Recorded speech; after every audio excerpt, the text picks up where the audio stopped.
So, Dr. Brown here after hours, and I have Tynese Vinson with me, clinical therapist, specializing in all kinds of good stuff that is so important for nowadays mental health, depression, couples relationships. You tell me what else. Like, you have a list of things you're good at. I know from working with you personally. So far, you're doing a good job of covering it. It's basically if it's in the DSM, I cover it. Yep, all good A stuff. whole plethora. What do you spend Um, your days doing these like nowadays? Like I worked with you a number of months ago, and I know what we did working with the elderly, the geriatric population, which was so rewarding in so many ways. But I know you've expanded and gone on to other things. So tell me about what you do now. so now I'm doing private practice. Um, I'm based out of Louisville, Kentucky right now. I still hold my license in Michigan, and I still do telehealth therapy, but I'm physically based out of Louisville, Kentucky, just doing private practice. Right. So what do you see most of? Like, what's your most common kind of thing? If you could name a couple of them, the top ones at least. Well, um, that's interesting, and that's a good segue for our topic. Right now, I've been working with a lot of couples. And what's going on with the couples is that they are feeling a disconnect. Hmm. So what's really going on there? Some couples are saying, well, it's a inequity of the household chores, but that's not really what's going on. What's going on is lack of intimacy. Mm-hmm.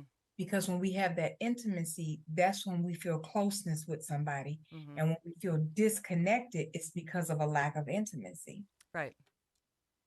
Yeah. So Yeah, so like that's what. it might seem at superficial that it's, oh, she won't do her share of the work or he won't do his, he leaves his socks Mhm. everywhere or whatever. But Yes, it boils down to more than that. Like it's got to be deeper than that. And it so, is deeper than that. And that's the whole thing. In our society, in our culture, often when we say intimate or intimacy, that implies sex. yeah. And the truth of the matter is, sex and intimacy are not synonymous. In a lot of these cases, the couples are still having sex, but they feeling a disconnect. Yeah. They feel as though the sex has become a chore, like just something else they got to check off, Right. like vacuuming the floor or washing the dishes. And it's because they're not experiencing that intimacy Hmm. in a relationship. It's got to be multifactorial, like in terms of like what leads to that. It's got to be a number of things. I have a few that come to my mind. What do you think Oh, yeah. is in the top of the list that leads to that? Like what, there's got to be things that come before it gets to that point. Okay. Well, in dealing with the couples that I've been recently working with, they've been married a number of years and they become complacent with each other. Uh, for instance, they could trip over the other's foot and don't even say excuse me. Oh, that's nobody, it's just my husband. Well, it don't matter. I ain't gotta say excuse me to him. So Right. yeah, We they often become treat those that are complacent. closest to us like kind of the worst in a Yes, way. It's true. absolutely. We get comfortable, I Yeah. guess. Why do I have to wear my pretty nightie to bed? It ain't nobody but my husband. Well, Yeah. listen, you kind of do though, right? Which is like the spice of it all. You got to keep the spice alive. Well, not only that, keep the connection The alive. connection, number one. Thank you. Yes, Yes, yes. number And one. and that's the whole thing. That's what intimacy is. It's a connection that is shared with another person. And to be intimate with somebody, it means that you are being vulnerable with them. Hmm. You're allowing them to see the whole you. Yeah, yeah, So intimacy is a two-way street. Not only does that person have to be willing to be vulnerable, but the other person has to be willing to receive that and want to communicate with them. and reciprocate it. Yeah. Absolutely, absolutely. And What do you think gets? Go ahead. It looks like you're well, about to say something. part of what gets in the way is they become complacent Hmm. and they shut each other down. Like if, let's say, for instance, the wife wants to discuss something that was trending on social media, and the husband says, I'm not interested in that, just shuts her down. That is a barrier to intimacy. Absolutely. Yeah, because you're not being heard. You don't feel like you're being heard. Like, okay, so Yes, it's trivial matters, but still, you're saying something, taking the energy to tell your person. Like you just want an exchange of like whatever. You just like you used to shoot whatever back in the day, right? Exactly, exactly. Yeah. And that's what happens. We we get into these relationships, we have these intimate connections, but as time goes on, we don't value that person and the time with them as we had previously. And Hmm. that's what the barrier is. So, what do you Yeah. recommend to couples that are, experiencing that? Where do you start? Date night, Yes. date night, Thank you. Yes, that's date awesome. night. With no technology. Oh my God, so key. I Yes, because mean, everybody's yes, addicted. It's like it's an appendage now. Like your phone is an exactly. appendage. Yeah. And here's the thing, it takes time, trust, vulnerability to form the intimate connections. Mm-hmm. That's what it takes. And then the other thing that's so interesting, okay, you do not need intimacy to have good sex. I Right. dare to Yeah, say I that could. intimacy makes sex better, Mm-hmm. but you don't need intimacy to have good sex. You could have mind-blowing sex, but still feel a disconnect Right. because there is no intimacy, because sex and intimacy are not synonymous. Right. Right. They can be together, right? They can Yeah, be they can part of be one, together. but they can also be separate. Is it as satisfying or fulfilling? One begs to wonder. But I mean, that's debatable, I guess. I don't know. I would go with the theory that it's better if you have both, right? Like a true connection, intimacy with somebody first, and then the sex should be hopefully mind blowing. But Which here's the night might thing: be at first, but if you have intimacy, it makes the sex better. It really yes, does.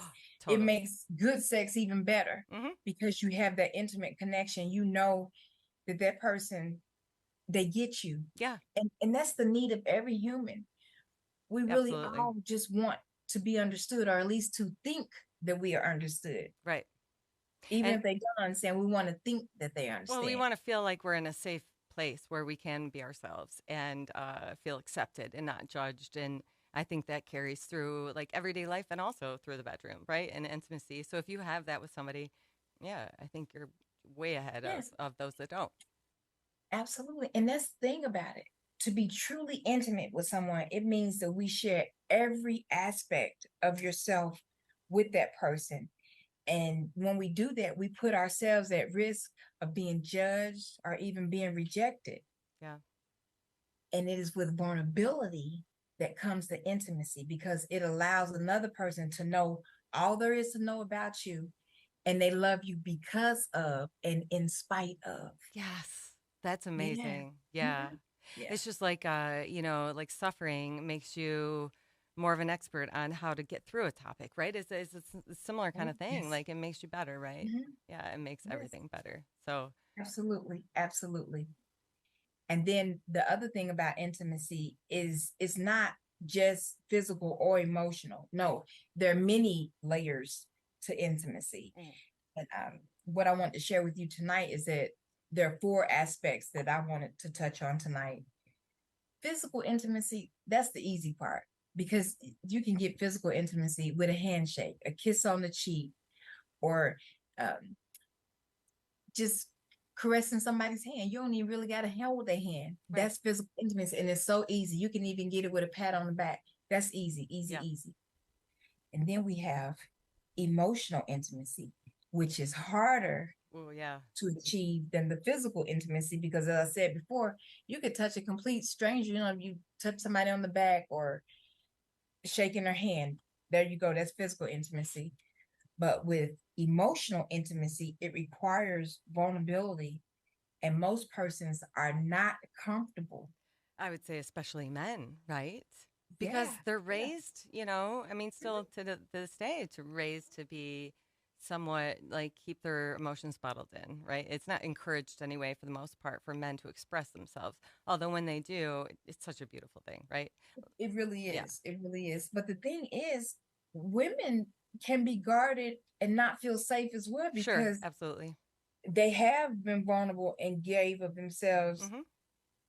to be rejected, or their trust was Right. abused. Yeah, very good So, point. yeah, so that happens. So that's emotional intimacy. And again, each level of intimacy is harder to achieve. So that's emotional intimacy that requires us to be vulnerable and to take the time to listen to the person and get to know them. And that's what happens in the marriages or the long-term relationships. They stop taking that time. Oh, yeah. Because see, once you get intimacy, you have to do what it takes to continue to cultivate it, to stoke that fire, to make it continue to glow. For sure. Yeah. And then we have intellectual intimacy. And again, it's another layer. So it's more difficult to achieve this because with intellectual intimacy, it takes time. And then you have to do the investment. I was going to say, wanting to know, what does this person really think? What do they feel on that subject? And then also agreeing to disagree. Yeah. Because you're not going to agree with every aspect of something that somebody shares with you. You just, that's just human. Yeah. It would be boring if you did, right? Absolutely. Absolutely. And then it's when we share this time and we make the investment of listening to them and really getting to understand. And then it takes experiences with them. Yeah. Yeah. That help the bonding process too. And then, of course, one must be willing to open up and be willing to open their point of view to receive that other person's point of view. Because again, if you're not open to receiving or being open-minded, will that person really share with you? Will they feel comfortable enough to share that with you? Like I could think they would sense that you're not being open and they would reciprocate that kind of, mentality and approach. Yeah.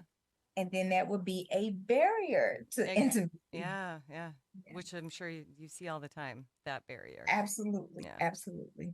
And then the last one is spiritual intimacy. And this is the hardest to achieve because, again, it takes you investing the time, creating the experiences, and listening and being willing to accept this person's point of view and not judge it.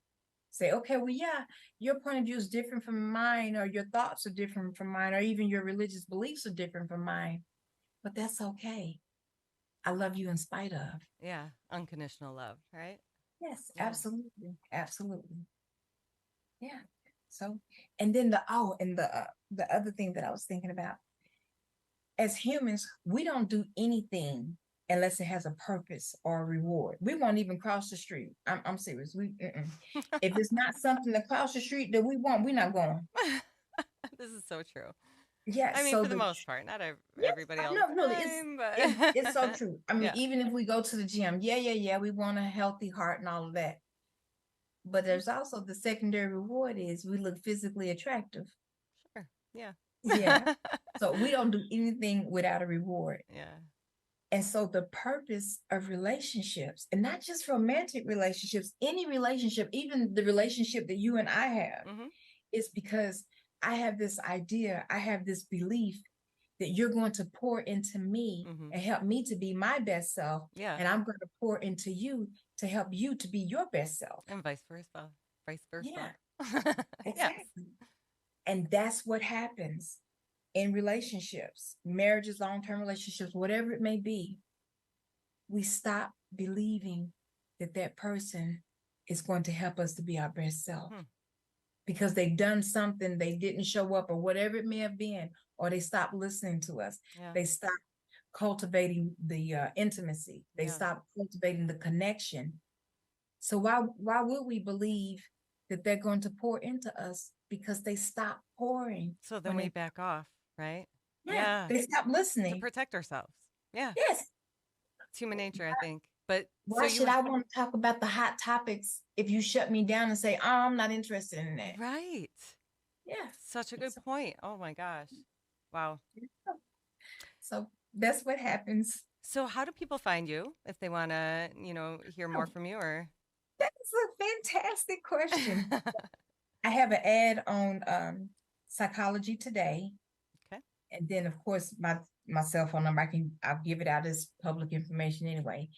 But it's 502-291-4617. So Psychology Today, or text me. I even do 10-minute consultations by phone with no charge because I want to make sure that it's a goodness of fit and that you are truly seeking therapy. Because sometimes people think that they're seeking therapy or counseling and they're really not. They're not ready for it, Yeah, or they no, don't realize. no, they're Okay, not ready. yeah, yeah. Yeah. I think you have to be So I ready. don't mind doing a check-in to Mm-hmm. make sure so that you can have value added whenever we do actually meet, if that's what you choose to do. Mm-hmm. Okay. And then here in Kentucky, I'm out of an office called Lotus, and they also have a website. And just Google it, Lotus. Mm-hmm. And again, Tynese Vinson, so they could Yes, Google your name too. Like, absolutely. So 3 avenues. You can call me or text me because I do telehealth, and then you can reach me through Psychology Today or through the Lotus website. Oh yeah, and I'm also on the BetterHelp platform. yes, that's right. Better Health. Yes. Yes, yes. Awesome. Well, so glad to have you here and talk today. Like, you had some really great points that I hadn't even considered. Like, wow, opened my eyes to so many things. So awesome having you. And I hope we can continue this conversation in the future. Oh yes, And it's so many more layers to intimacy. Intimacy has more layers than the onion does. There's so many layers to it. right. Oh, I definitely see that. Yes, absolutely. All Thank you right. for having me. I really appreciate Absolutely. this. Oh yeah, and also, um, right now I am studying at the University of Michigan to become a certified sex therapist. I'm halfway That's through my right. program, Yes. so yes, and I can see people now. And I'm not certified yet, but I'm I'm working so on it. excited for you on this Yes, topic. yes, it Like, is. God, I bet It's you're going to be so so high in demand. Yeah. yes, Awesome. absolutely, Good stuff. absolutely. Well, thank you so much for Yes. having me. I look forward to coming back. All right. Sounds All right, great. Have a all good right. night. You Bye. too. Good night. Bye bye.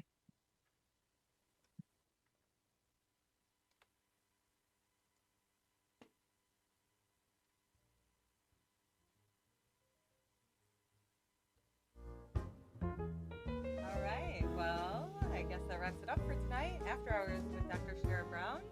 We had Tynese Vinson on tonight, and we'll continue the conversation next week. Thanks for joining us.